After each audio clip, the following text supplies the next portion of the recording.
या रब मुझे दुनिया में जीने का करीना दे, मेरे दिल वीरां को उल्फत का खजीना दे।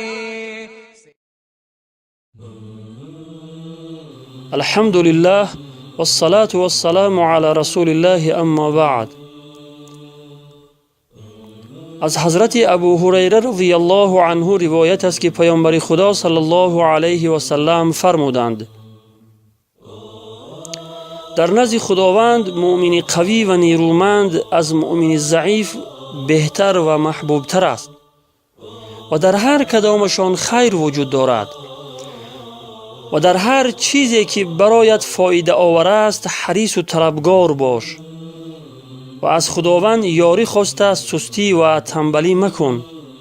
هرگاه به تو چیزی برسد از بلا و مصیبت مگو اگر من چنین میکردم چنین و چنان میشد، ولی بگو خدا مقدر ساخته بود و آنچه خداوند بخواهد انجام میدهد، زیرا کلمه اگر دروازه وسوسه شیطان را باز میکند. روایت مسلم.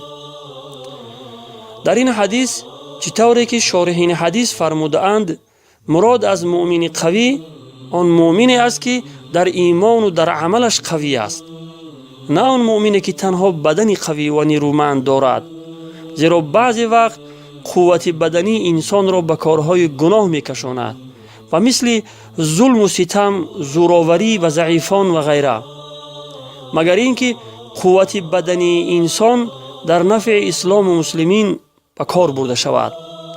بعضی برادرانی که ورزشی هستند و بدنی قوی و نیرومند دارند این حدیث را شعار خود میدانند که پیامبر خدا صلی الله علیه و سلم میفرمایند که مؤمن قوی از مؤمن ضعیف بهتر است، ولی نه نماز میخوانند و نه روزه میگیرند و خدا نخواسته اگر مسلمان کار برخلاف میل و طبیعت آنها انجام دهد او را مشت و لغتکوب میکنند.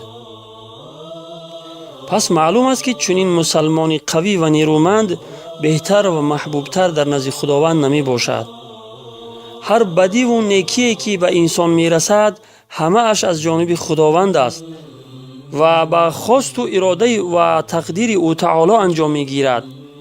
پس نباید انسان مسلمان وقتی به او چیزی از بدی ها برسد بگوید که اگر چنین میکردم چنین و چنان میشد، چون که کلمه اگر هر گونه وسوسه ها را در قلب انسان پیدا می کند و انسان را به سوی نارضایتی از آنچه که خداوند اراده کرده و تقدیر کرده است می کشاند که این خیلی پیامدهای بدی دارد. العیاذ بالله.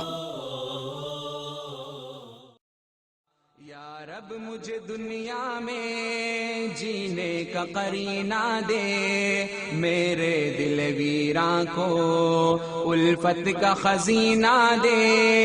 सैलाब मासी में ताअत का सफीना दे, हस्ती के अंधेरों को अनवार मदीना दे, फिर दहर में फैला दे ईमान का उजियारा।